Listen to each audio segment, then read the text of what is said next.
인간이 농경사회를 이루기 시작한 직후부터 아주 오랜 기간 동안 쥐라는 동물은 커다란 골칫거리였습니다. 인간이 수확한 곡식들을 훔쳐먹을 뿐만 아니라 흑사병과 같은 끔찍한 질병을 퍼뜨리는 매개체 역할을 한 동물 또한 바로 쥐였기 때문인데요.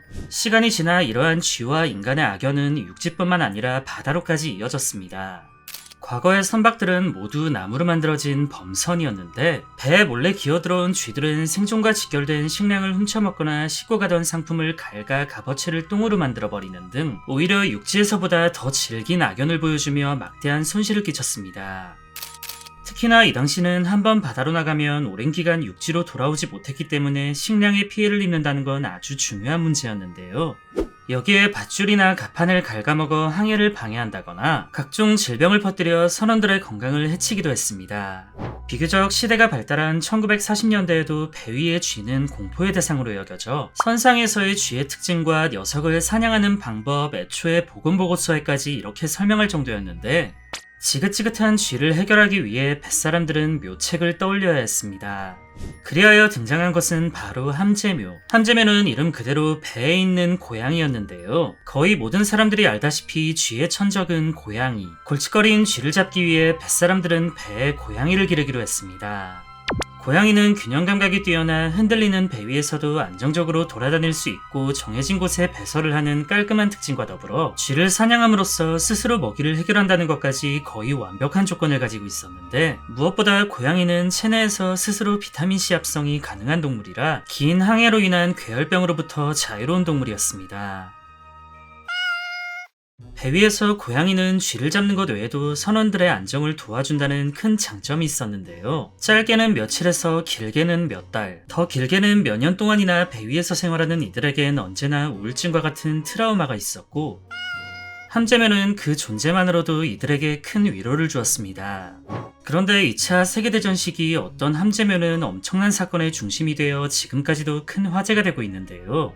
이 녀석의 이름은 샘. 원래는 오스카라는 이름을 갖고 있었지만 몇 번의 사건을 거치다 보니 국적이 바뀐과 동시에 샘이라는 이름으로 이름까지 바뀌게 되었습니다. 본래 샘은 독일 국적으로 독일군의 함재묘로서 비스마르크호에서 임무를 수행하고 있었는데 1941년 5월 27일 이 비스마르크호는 영국의 공격을 받아 처참히 격침되었습니다. 하지만 함재묘였던 샘은 배가 침몰할 정도의 공격에도 불구하고 파편 속에서 살아남아 현장을 수색 중이던 영국의 코사크호에게 구출되어 이때부터 국적이 변경되어 영국군에 의해 오스카라는 이름을 받았습니다.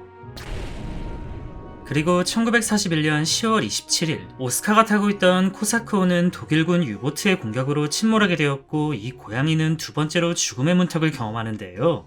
놀랍게도 오스카는 또다시 파편 속에서 영국군 리전호에 의해 구조되며 함재묘로서의 명을 이어가게 됩니다. 녀석은 이때부터 지금의 이름인 샘이라는 이름을 부여받아 묘생 세 번째 배에서 함재묘 생활을 이어갔는데 리전호에서의 생활은 잠시 거쳐갈 뿐이었고 이후 아크로열호로 옮겨지며 네 번째 배에서 생활했습니다.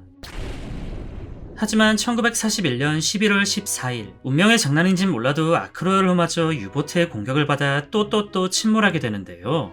어이없는 건 이때도 샘은 상처 하나 없이 멀쩡히 구조되었습니다. 이번엔 라이트닝으로부터 구조된 샘은 몇 년 사이 벌써 5번째 배에 승선하며 어지간한 군인들보다도 긴 업적을 세웠는데 이때 샘을 구조한 사람들의 증언에 의하면 화가 많이 난 상태였지만 건강엔 전혀 이상이 없었다고 합니다. 이후 샘은 벨파스트에 위치한 영국 해군기지로 옮겨져 1955년까지 건강히 살다가 생을 마감했는데요. 소름 끼치는 건 샘을 구조하고 다른 배로 이동할 동안 잠시 동안 태우고 있었던 리전호와 라이트닝호 또한 각각 1942년과 1943년 독일군의 공격으로 침몰했습니다. 일생 동안 거쳐온 총 5대의 배를 모조리 침몰시킨 비운의 함재묘 샘. 누군가는 그를 오랜 전쟁 속에서도 살아남은 영웅, 또 다른 누군가는 저주를 불러오는 고양이로 불렀는데요. 물론 이 녀석은 침몰한 배에 타고 있었을 뿐 그 어떤 잘못도 하지 않았습니다. 애초에 2차 세계대전 시기 침몰한 배들이 수없이 많았던 터라 샘의 입장에선 그저 불운이 겹쳤을 뿐이었는데요.